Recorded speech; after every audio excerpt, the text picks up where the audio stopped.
Shu videoni ko'ringlar. Haq gap gapirilgan. Hatto Xudo Qur'onda ochiq aytadi. Qiyomat kun shunday kunki, akalar, qadrdonlar, go'daklarda sochi oqarib ketadi deydi.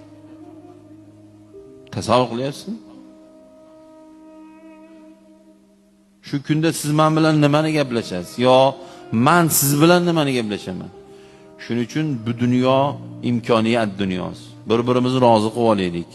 Kechirim so'rab olaylik va ertaga ashuni rozi qilishim kerak deb deydigan ishni qilmaylik bir-birimizga.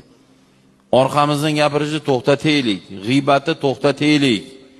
G'iybatchini Alloh yomon ko'radi. Birovlarning yutug'iga hasad qiladigan, kuykanaylik, ko'ra olmaydigan odam bo'lsak ichimizda, ey Xudodan qo'rqaylik. Alloh yomon ko'radi. Menga o'xshab imom domla bo'lsangiz